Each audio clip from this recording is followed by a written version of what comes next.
How is this? Perfect. Good morning again. I'm very happy to be here again in Gothenburg. Um, Little funny thing. Today is my wedding anniversary. My wife is at home in Belgium, so I guess I love you more than I love her. I don't know. We'll see. Today I'm going to talk about what is new in .NET, the new .NET, .NET 9, which is going to come in November this year, and of course also C# 13. Just like every year, I basically sat down for a couple of months, and something new happened. I tried to do a little demo for that, so I could show you the whole list of everything, or at least most of the things that are new. For people who have never seen me, my name is Johnny. I'm from Belgium. The rest is not that important. The most important thing is that I keep all of my presentations on GitHub. So everything that I will show you today is on my GitHub as a repository, as a separate repository, specifically for this conference. The link will be in the bottom of every slide, which I will not show you. I will show you demos in Visual Studio. So just take a picture very quick. There's a QR code. And you can do with that whatever you want. There's people that came up to me last year telling me that they really appreciated that I put this online and that they used that to do a similar presentation, which is perfectly fine by me. That's why I do it, so that you learn from it and that you can even use it to teach your colleagues or your friends or your partner, whatever. I don't care. Everything is there for you. So with that said, I think I can start. The only thing that I did a little bit different than last year, so I basically prepared a whole solution with all little projects with the most new features in .NET 9 and C# 11. But in the bottom, there's also a sources.txt. And this file basically contains all the source documentation from the .NET team that I've used to build all of these examples. I know I'm an old guy, my font is pretty big, but you can see that there's links for the first preview, the second preview, and so on. Third preview, fourth preview, fifth preview, sixth preview, seventh preview, and then this week actually, or no, last week, the first release candidate was released. So all of these links will also guide you to more documentation about all the features that I will show you. So you can also use those. So, are you ready? Perfect. Cool. I split my .NET 9 samples in 3 different domains. There's the runtime, so the .NET runtime has a couple of changes. I have one specific demo on that. Then there's a whole lot of things that have changed or have been added to the base class library, so that those you will find within the .NET 9 libraries section. And then there's the SDK, or the software development kit, the tools, the CLI. There's also a couple of changes there. I also have one example here. Then there's the C# in the bottom, and then there's ASP.NET Core 9 if we have some time remaining. We'll see what happens. So the first is a purely runtime feature. So I've been discussing this the last few years. Microsoft is heavily investing on the ahead of time compilation feature, where you probably know your .NET applications, you compile them to an intermediate language, and that will get just in time compiled on the hardware that you're running your application on. So it's a runtime-based language. It's a runtime-based platform. But with all the cloud-native stuff that is going on, we want our applications to run very performantly. So we can also compile them ahead of time, because in most cases, we know the platform it will be running on beforehand. We know if you are going to run it as a container on a Linux environment on Azure, we know what that is. So we can already compile it to machine code to make it more performant. So again, Microsoft and the .NET team is heavily working on that. And ahead of time compilation already exists for a couple of .NET versions, and now they added a concept of feature switches, where you can basically, in your code, do something like this. I have a class which I called feature, and this feature can be supported yes or no. You can also see, like, maybe you have software that is that has a feature that is not yet ready for production, but you already have it in your code for some reason. You can actually use a feature toggle to disable that feature, so the user is not able to use it. But with ahead of time compilation, you can have this feature, and you can have this additional attribute on top of your feature to specify that you have a switch for it. And if the switch is turned off during your compilation, that feature will actually be trimmed from your assemblies, trimmed from your binaries, which means your binaries will be smaller and more performant because that feature is not used by your users. It's also not compiled for those users, which is pretty cool. So in this case, I have an implementation, and just it's a stupid example, of course. It's not a real-life example. I just pasted a very long string, so you could see the difference when I compile it without and with this feature. And then within your source code, you can do if feature is supported, you can actually call your implementation. And how does that work? In your project file or in your MS Build configuration, you can have that runtime host configuration option with the same name, so the feature.is supported, and then you can specify a value true or false, and if that needs to be trimmed. So trimming means the things that you're not using, so the code that you're not using, just get that out of your compiled binary so they are smaller, basically. With ahead of time compilation, if you enable trimming, it will automatically trim everything from the base class library and from the .NET libraries you're not using to minimize the size of your application. Now you can do the same thing with your own features that you are not using. So I have already published 2 versions of my application, one with the feature switch enabled and one with the feature switch disabled. And you can actually see, if I go to bin, release, .NET 9, publish, x64, you can see the version without, with the feature, which is 3 megabytes, and then the feature, the executable without the feature, which is only 1.2 megabytes. So that code has actually been trimmed out during publishing. It's only during publishing. So if you do debugging or if you just do start in Visual Studio, that will always contain your full assembly. But if you publish and do ahead of time compilation with trimming, it will actually get rid of that piece of code. So your final binary is smaller. So that's the first, and that's a runtime feature. So that's basically the compiler and the runtime that ahead of time compile your application and trim out everything that's not necessary. All right, let's go to some library, some base class library changes. First is the very simple one. We have had base64 encoding for a long time in .NET. You can use the convert class to do to base64 and from base64 if you want to base64 encode and decode some data. But of course, when you want to use that data within a URI or a URL, there's an issue because some of the base64 characters are not supported in a URL, or at least they're already used for different purposes. So now we have a new class which is called base64 URL, which has an encode and decode, and that will specifically encode to base64 and decode from base64 for your URLs. So if I run this, you can see the actual difference.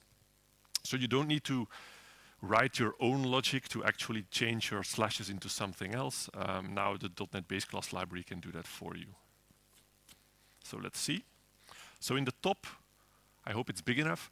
In the top you have base64, and then in the bottom you have URL64. And it's a random generated byte, and because it's random, and it's fucking me because I'm on stage, there's actually no weird characters except for the padding character at the end, which is just trimmed off. So the equal mark cannot be used in URL base64, so that is just trimmed off. So I'm going to try this again, and hopefully the random will now generate some actual illegal characters.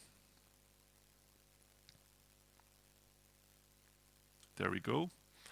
You can see there's a slash, which becomes an underscore, and there's a plus, which becomes a minus or a dash. So that's the only change, because those characters are illegal to use in values for URLs. So there you go. If you ever encounter this, you don't need to write your own logic. You can now use this feature in the base class library called the base64 URL class with those 2 static methods. All right, next one. There's a couple of new LINQ additions. These are quite impressive. I have a piece of source text, and this piece of source text I want to count the words, or at least I want to count the occurrence of every word within this piece of text.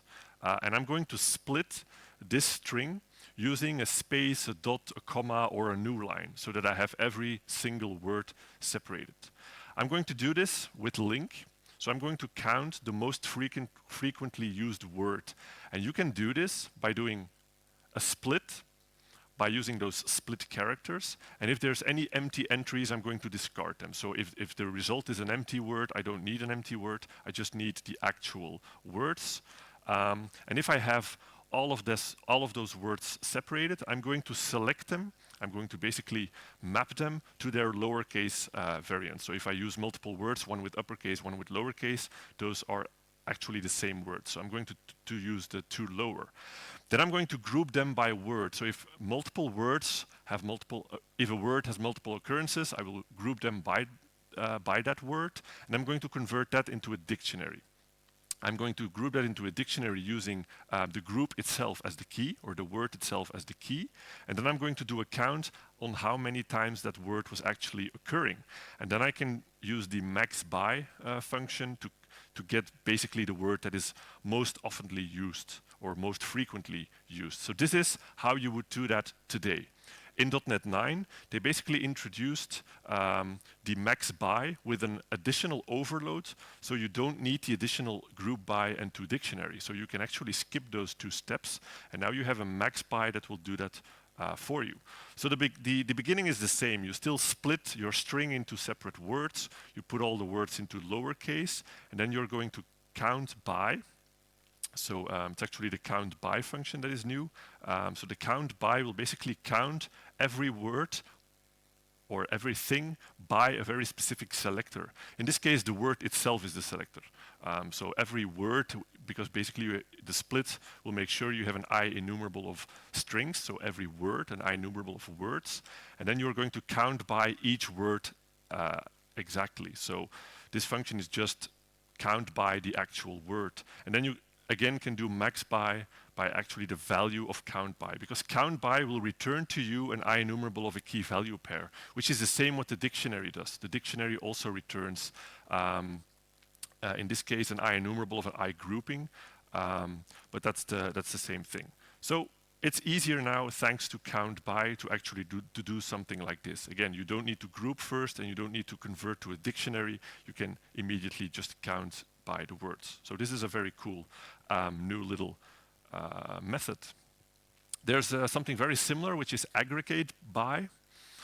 So I've prepared a list of data sets, which I just called temp because I'm not that creative. It looks like a dictionary because it has two properties, a key and a value. And some keys are duplicate. So you can see that the 0 is duplicate and the 1 is duplicate, and then the 2 is only occurring once. Now, what I want to do is I basically want to aggregate. So everything that has the same key, I just want to aggregate those values. So just want to add those values so that I have unique keys and then the aggregated values for those keys. So in order to do this, I need to, again, group by the key property. So by grouping by the key property, I'm already putting the zeros and the ones together. And then I'm going to convert those to a dictionary where the key is the key. And I'm going to use the aggregate function in LINQ, starting from 0, and then keeping a total score. And then for each element within that grouping, I'm going to just add that value. So starting from 0, keeping a total score, and then just adding the current value to that total score, aggregating those values for that specific key. Again, this needs a couple of steps. You first need to do a group by, then you need to convert to a dictionary, and then you need to call that aggregate function on the values for that dictionary. In .NET 9, we now have the aggregate by function that can make this a lot simpler. The only thing you need to call is the aggregate by. So you don't need the grouping, you don't need the dictionary.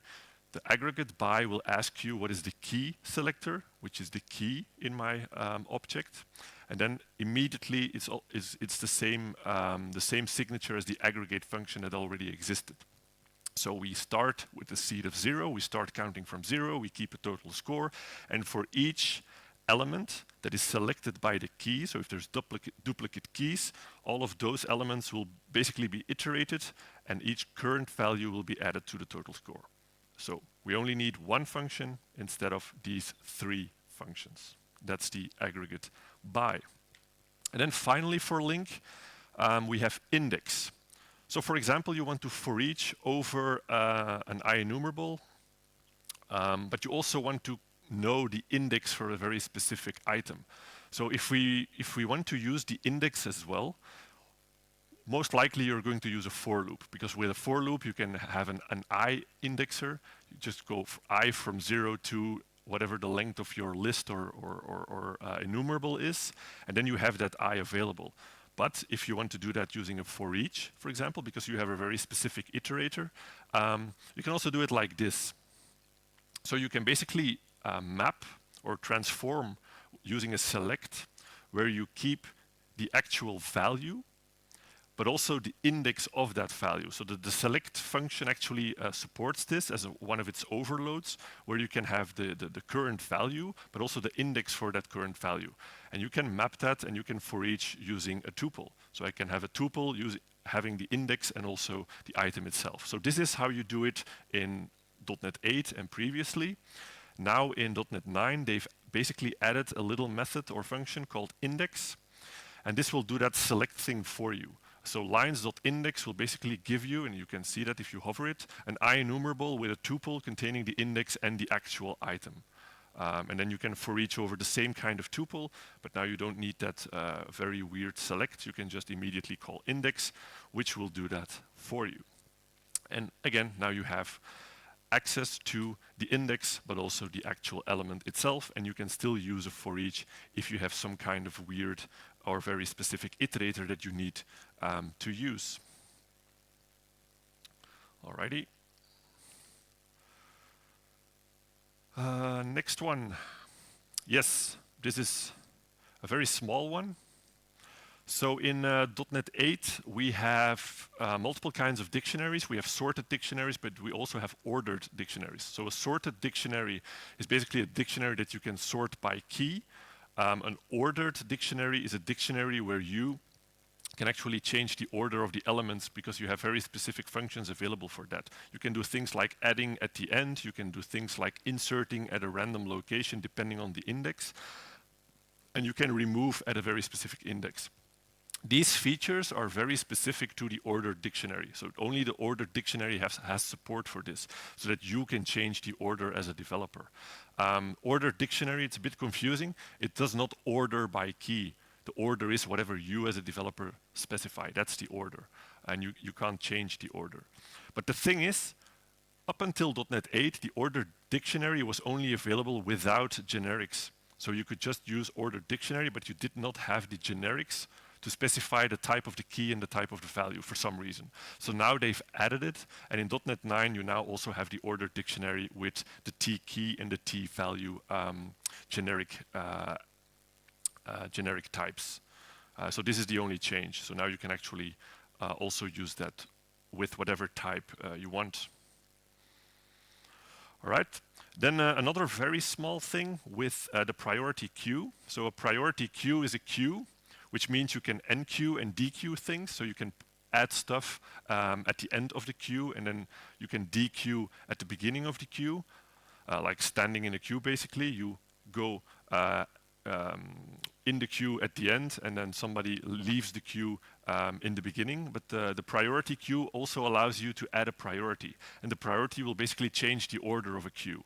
It's like in a theme park when you're the rich kid that has the ticket to skip the lines. That's your priority queue. You have higher priority, so you can go in front of the queue.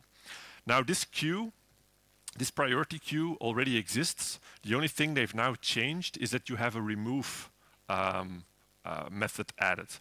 Why would you remove things? Maybe you want to change things. Maybe you want to remove something from the middle. Maybe you want to update a value, so you can first remove it and then add it with a different priority, for example. This was needed for very specific algorithms.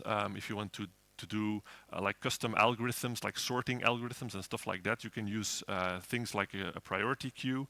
But in order to change things from that for very specific algorithms, you actually need to be able to remove things, and that's why they added it.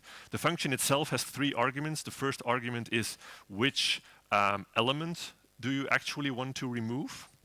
So in this case, the A, if that element occurs multiple times, it will just remove the first occurrence. So not all of the occurrences, so only the first occurrence. And then we have two out parameters. The first one is for the actual item. The second one is for the priority. So when you remove something, you basically get the item back and the priority back, so that you know which item has actually been removed. So that's why those out parameters are here. I'm just using the discard operator because I don't care for it now. So by the way, if you don't know the underscore, that's called the discard operator. Basically, it's a variable that immediately discards the value. It doesn't get allocated, so it just gets removed immediately.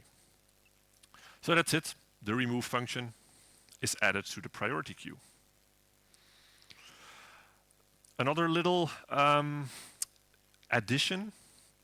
We have a lot of read-only variants for specific collection types. For example, the list. For lists, you actually can convert a list into, well, not convert, you basically create a wrapper around it. So you have a list, and then you create a wrapper around that list to make it read-only, which is in this case called a read-only collection. So you have a read-only collection wrapped around your list, which means when you get a reference to the read-only collection, you can't change the collection. You can't add things, you can't remove things.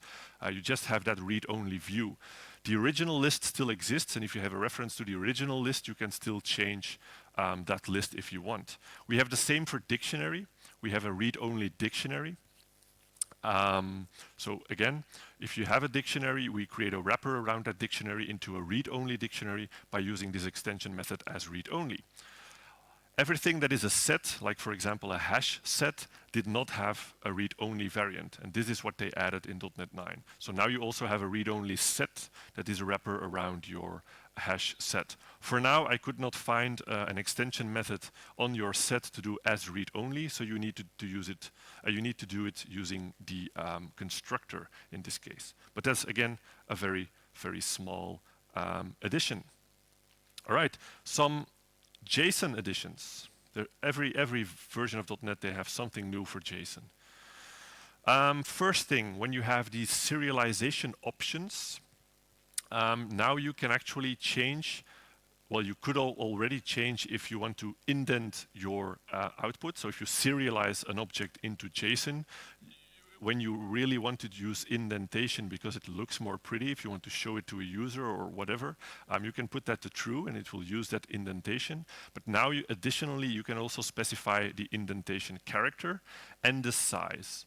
So the whole spaces versus tabs wars can actually be fought right with this feature. So a space or a tab, it actually requests a character from you. So you can use space or tab. If you use anything else, it will throw an exception. So you can't do like hearts. You really have to use a space or a tab.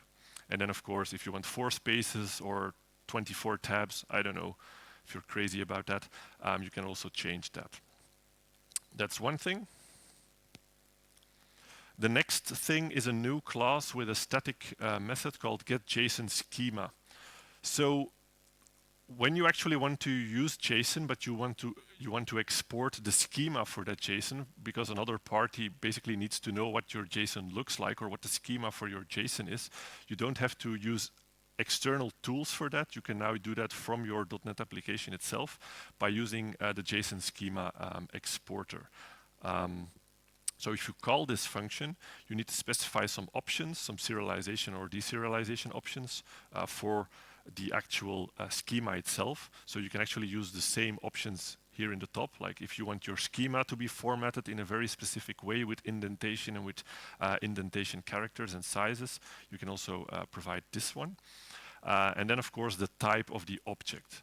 And then .NET will generate that schema for you and you can use that in your application, which is nice. So I can actually show you this by running this little demo.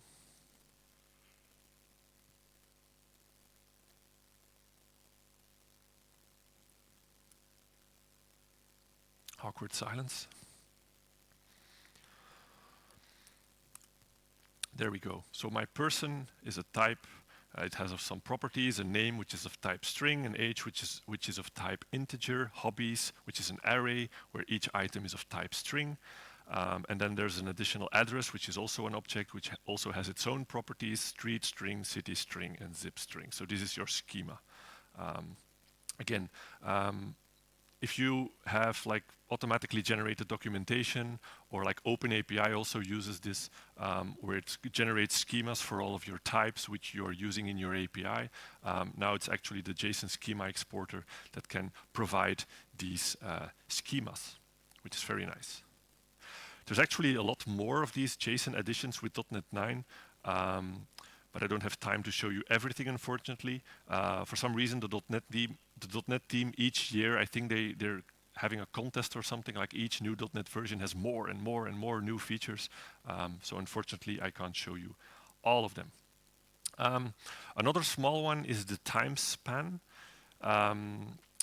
So the TimeSpan has new overloads for all of its from functions. So you know you can generate a time span like from the seconds or from the minutes or from the hours and so on, from days and so on. There's an additional overload now that actually gets or expects a double value. So if you have your time span in like a decimal notation, like in this case 101.832 seconds, it will now accept this as a double. So you don't have to calculate that value into how many seconds, how many milliseconds, how many microseconds. The time span will do that for you thanks to this new overload. And it's actually available for all of these overloads. So I always have the two. This is actually the same thing, 101 seconds, 832 milliseconds, and 0 microseconds. So that's the same as the 101.832. Which makes sense because milliseconds is just 1,000 milliseconds in a second.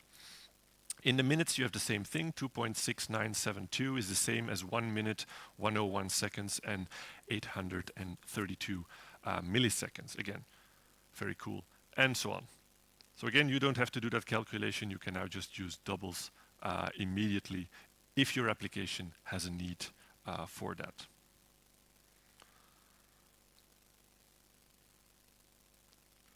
All right, next one. This is actually one of my favorite.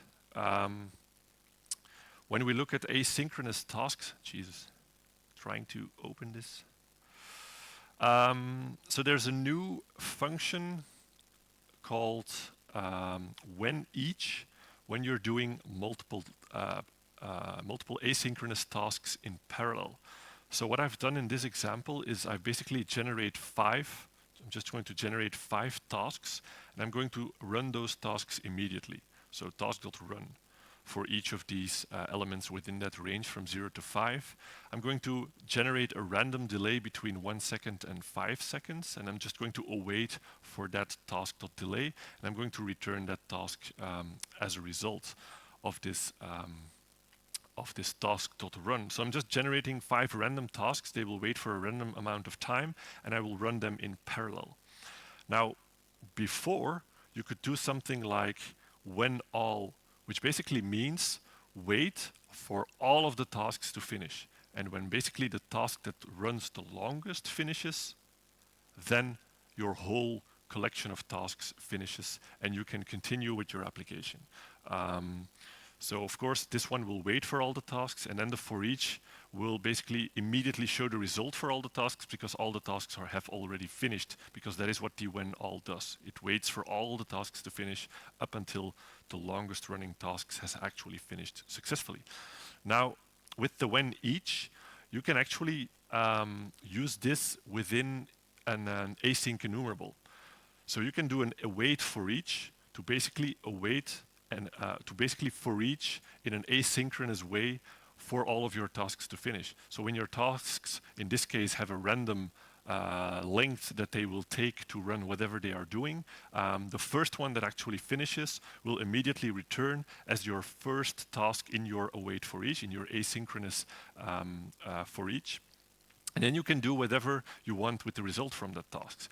And while you are doing that, the other tasks are still running, and then when the second task has finished, it will pop pop up in your asynchronous for each, and then you can do you can do something with the result from that task, which is very cool because now you don't have to wait for all the tasks to finish and then basically process their results. No, you can already process the result from the first task that has finished while the other tasks are still running. So this is something that I will actually use very, very quickly. So this is a very cool feature. Another addition to the base class library, compression options. So we have a lot of streams that we can use for compression. A lot of variants on compression streams like zlib, gzip, deflate, brotli, and so on. So all of these different streams, we can use them to do compression and decompression based on the specifications for that specific compression algorithm. Now they've added some additional options that you can now change. In the past, you couldn't really change those options, but now you can. So for zlib specifically and for brotli specifically, you can now change the compression level or quality and the compression strategy for zlib. So compression levels for zlib go from -1 to 9, -1 being just pick the default one, 0 being no compression, and 1 to 9 being please try harder to compress. So if you take 9, it will do a better job compressing to a smaller size, but it will take more processing power. And it's the same for brotli compression. Quality 5 is around the middle. From 1 to 11 is the same thing. 1 is very quickly, 11 is very tight compression, but it will take longer because it takes more processing. And now you can change those values using those compression options. And you just use those compression options in the overload for the constructor within those different algorithms, basically. So the zlib you can use for zlib, gzip, deflate, and then the brotli has its own very specific options that you can specify there. One thing that is important was already important in the previous versions, the current version of .NET, which is the binary formatter. So we all know JSON serialization, but in the past and in the .NET framework, we were using the binary formatter for binary serialization and deserialization. This has been obsolete already for a long time. Why is this obsolete? Because it has some security issues. There's a lot of security issues within the implementation for this serialization and deserialization algorithm. So it has been obsolete for a number of years already. And the .NET team has decided that they will not try to fix this because it's very hard to fix. So they will basically remove it. And the time of removal has come, which is a little bit weird because the API is still available. So you will get a warning from your compiler that it's obsolete. But if you actually disable that warning and you just go ahead, at runtime it will throw an exception that it's not implemented. So they removed the implementation for the binary formatter. So if you're still using the binary formatter, you will need to search for an alternative there because it has been removed at runtime. So the implementation is not there, so you will get an exception, unfortunately. But again, fortunately, because it's not secure, it's not safe to use, so please don't use it anymore. This one is also actually one that I really like. That's the search values. So search values was a feature that was introduced with the current version of .NET, so version 8. So basically, when you want to search something within a string or within a list of elements, and in this example I'm using a string. For example, I have the string, where is it? Hello world, and I'm going to search hello world for every occurrence of every character or number. So I can do something like index of any, for example. So I'm going to get the index of any of those alphanumeric characters, and it will return me the first one. So this is how you can search within a string in older versions of .NET. But you can also use something that does a very similar thing, which is called search values. So search values is a new class in .NET 8, so the current version of .NET. And you can create a search values object using whatever values you are actually searching. In this case, all the alphanumeric characters. Now, the cool thing about search values is it will basically optimize the search for those values. So index of any, in this case, uses a pretty dumb algorithm. The search values is optimized to search depending on what you are searching for. So you first need to convert your, in this case, string as a span of characters, which is something that is much more performant to work with memory-wise, and then search whatever you are searching. But in order to explain it, I will actually show you the source code of .NET itself. By the way, who has heard of search values? A couple of you. Okay, so not a lot. Okay, then it's more interesting to actually show you the source code. So search values somewhere has a class called, what's it called? Is it search values? Search values, yes. So let's search that here. Actually, no, it's this one, search values. So this one has a method called create. And this method will basically look at your read-only span of bytes in this very case. You can have other things than bytes, but if you're using the overload with bytes, for example, it will check if your values that you are providing are empty, we don't need to do any searching. We can immediately return an empty search values. If your length is 1, I don't really need a hard job of searching. The one thing will be equal or it will be not equal. So I'm going to use the any1 search values class that they've written for that. And you can see that for every specific kind of input, they really split up on what they are doing. In this case, if your length is less or equal to 5, they actually have a switch where they say, okay, if you have 2 values, there's any 2 search, any 3 search, any 4 search, any 5 searches. So for all of these cases, they've written a very specific algorithm. And then if it's more than 5, for example, if your specific processor architecture that you're using has vectorization support for ASCII characters and ASCII searchers, then they will use that very implementation. In all other cases, they will use any byte search values. So they basically implemented a whole lot of different implementations specifically for your input values. And this actually makes that a lot more performant. So again, if you want to do something like this, if you want to search for very specific values within a list of values. In this case, with strings, it works very well. You can use search values. Search values is generic, so you can use it on other things than strings also. So in this case, a string is a search value of char. Now, what they added with .NET 9 is that you can now also create it, not only in this case with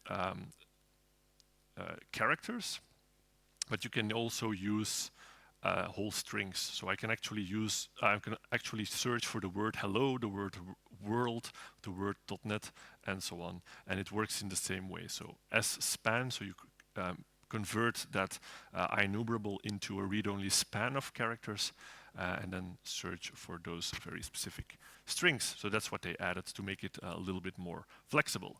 So again, if you've never heard of search values, please look into it because it's quite powerful. Unfortunately, I didn't have enough time to do a benchmark out of this, but if you benchmark this for very specific cases, you will see that the search values is in almost every case faster. So this is really, really powerful. Yes, regular expressions.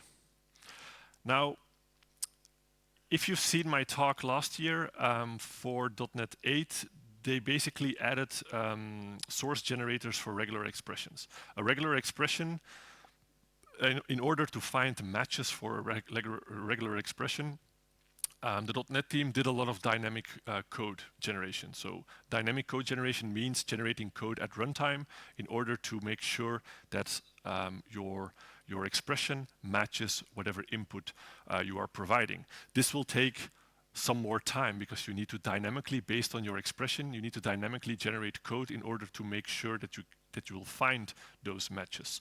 Now with source generators, we can generate that source beforehand. And if we generate that source beforehand, that source can be optimized or even ahead of time compiled. And if it's ahead of time compiled into machine code, that will always be more performant than doing some dynamic code generation at runtime. So in .NET 8, they basically added this attribute. So if you, for example, if you are using a very specific regular expression, for example, with this expression, it's going to be ABC or DEF, then using this attribute will tell the source generators to actually generate source code for this very specific regular expression. If you compile this, if I still remember where it is, so if I build this, you can normally find it within your analyzers. I didn't prepare this, so let's see.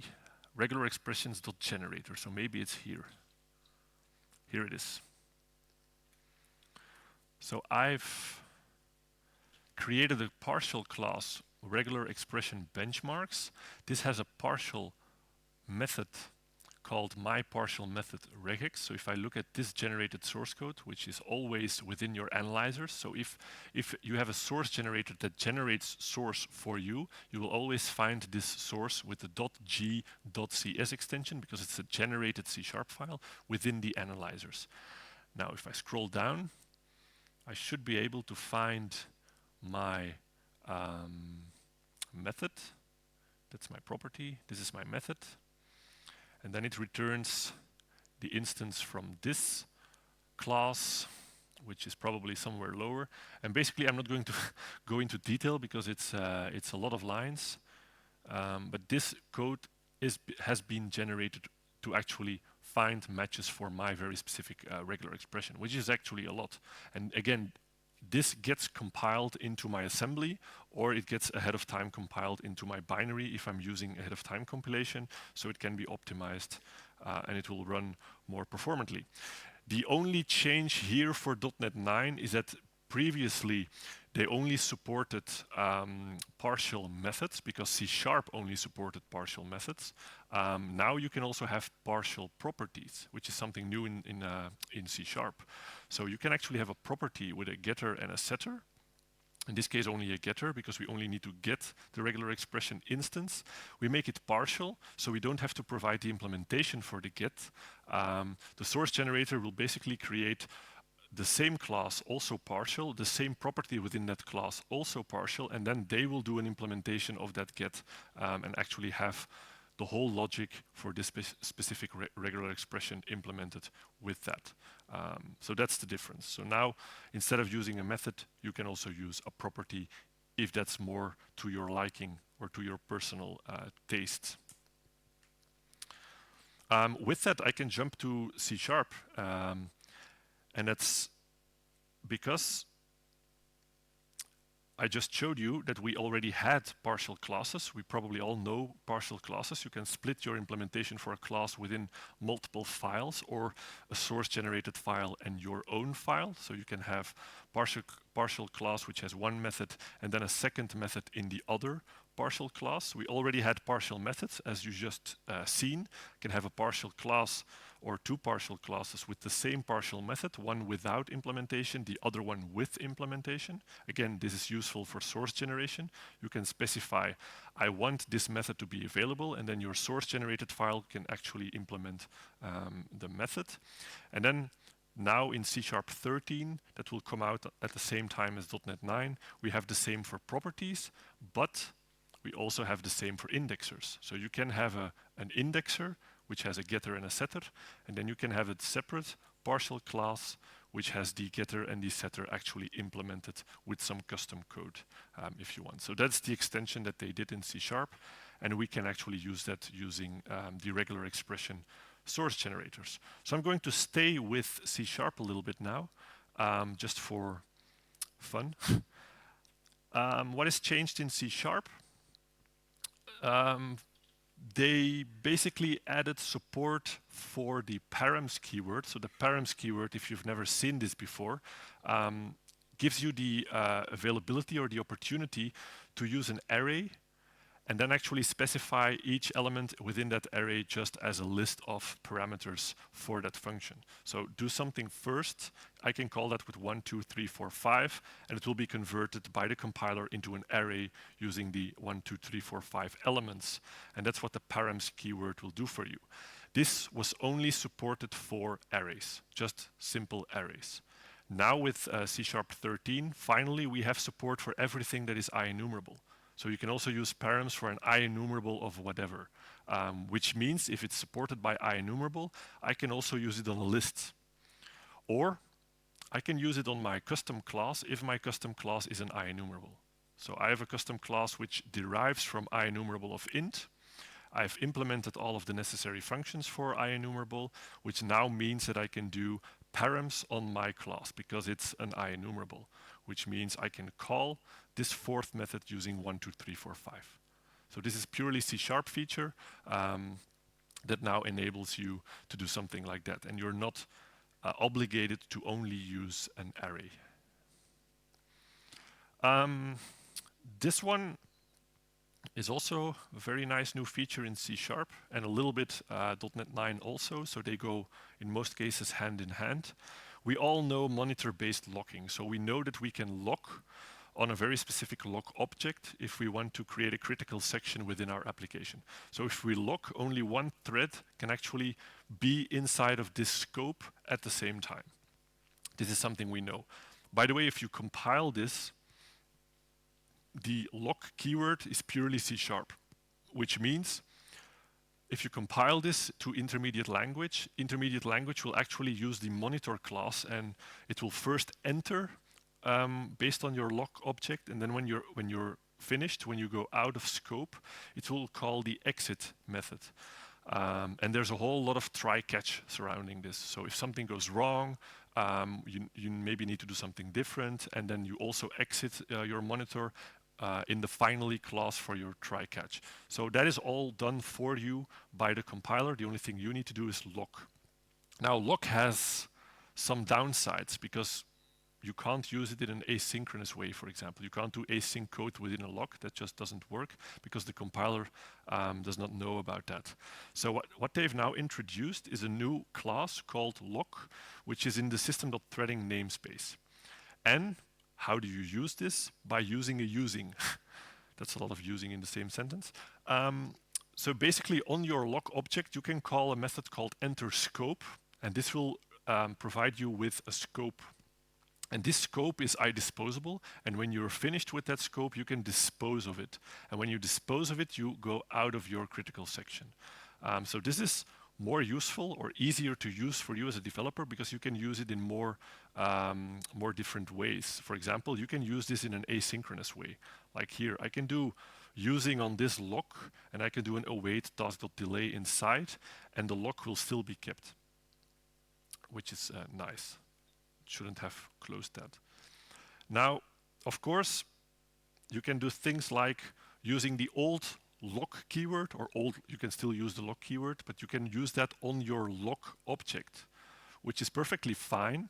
But maybe you made a mistake, and maybe you really wanted to do enterScope in a using clause.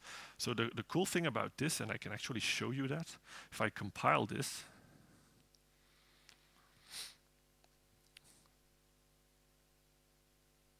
okay, that's fun.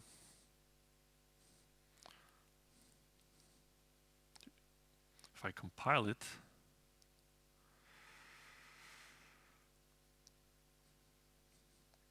and I look at the code that's been generated,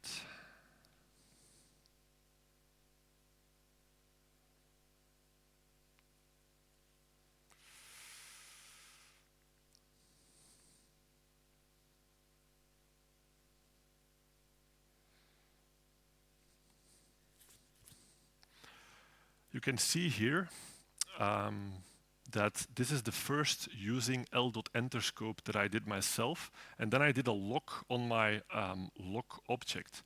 But the compiler just changed it into a using, also using the enterScope method. So the compiler will basically do that for you because you maybe made a mistake. You don't want to use lock. The lock object is actually better at locking because it has a lot more like fault tolerance. There's a lot of like exception handling already built in for you.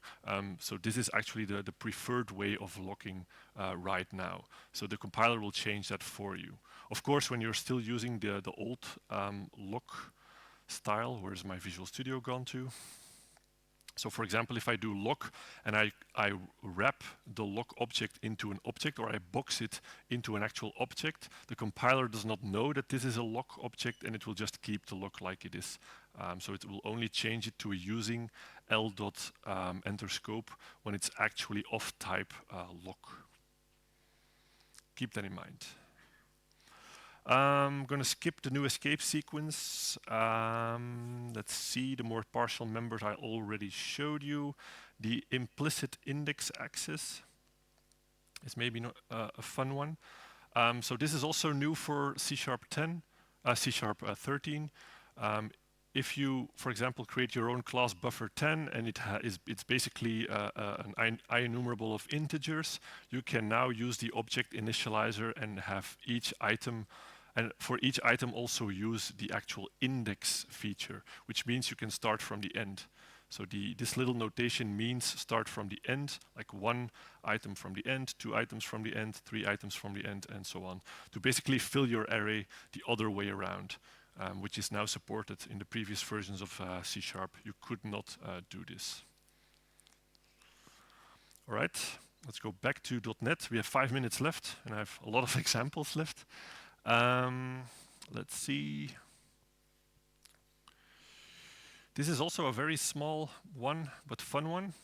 So you know that when you create GUIDs, using the GUID.new GUID, you get a randomly generated GUID, but they're never ordered. So when you use them as a primary key for your database, for example, and that is a clustered index, not a good idea, because they're just all around the place. They're not ordered in a specific order, so you're basically messing up your database. There's already a version of GUIDs available, which is version 7. By the way, this is version 4.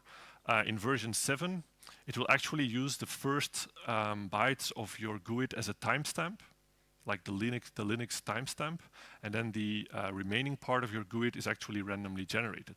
And if you use this version of GUID, you basically get GUIDs that have a very specific order. So GUID.create version 7 will basically create a GUID for you with version 7. I'm not sure if I like this method. Maybe I would have liked an overload that took the version number or something. I don't know. But it's available for you using the create version 7. This is a little example that I also did, so I can actually show you. Start debugging. So I basically generated all of those GUIDs in version 7. And you can see that the first part of the GUID is basically the same thing. It's the timestamp, and you can see it increasing a tiny bit with each generation. And if I order them by key, they're in the same order because they're already ordered by the GUID itself. So they are ordered. There is one thing that I noticed. If you run this without the await task delay 1, they're not in order. So you need to be careful with that. If you generate them very quickly, they will be not in order. Sometimes you will have 2 that are switched. So if you generate them too fast, it doesn't work because it's based on the timestamp, and basically the resolution of your timer in .NET is not small enough to do that correctly. So I had to add that task.delay 1, and now they are very perfectly ordered. Alrighty. This is actually a weird one that I just wanted to talk about because I don't know if a lot of people know this. For some time, we now have like a reflection thing available, which is the activator utilities.create instance. So you also have the activator.create instance in reflection, where you can basically call the constructor of an object with its constructor parameters to create an instance of that class in a reflection kind of way. But you have an attribute called activator utilities constructor if your if you're using dependency injection and you have multiple constructors, you can basically specify which constructor dependency injection should use when using reflection. So in this case, I have 3 constructors on my test class. I have one that takes an apple instance, I have one that takes nothing, and I have one that takes a banana instance. And I want the one that has nothing to be the default one for dependency injection. And with the activator utilities.create instance of test, I can specify a service provider that will basically resolve the dependencies for me when I create an instance of this class. Now, if you don't have this attribute, it will basically select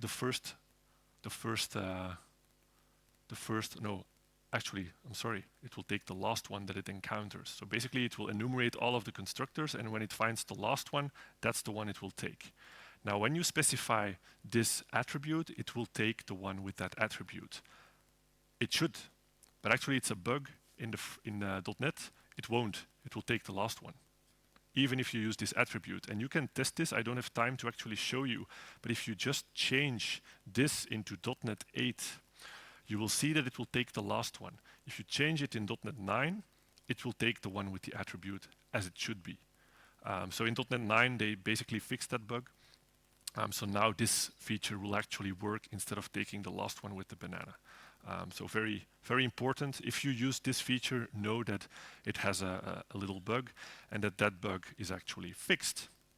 And with that, there's a couple of things left. There's some ASP.NET stuff remaining that you can look into yourself, but it's 11 o'clock, so I need to shut up because otherwise they will throw me out. With that, thank you so much. If there's questions, I will be here whole day. I'll be here this evening, and tomorrow you can ask them whenever you want. Thank you.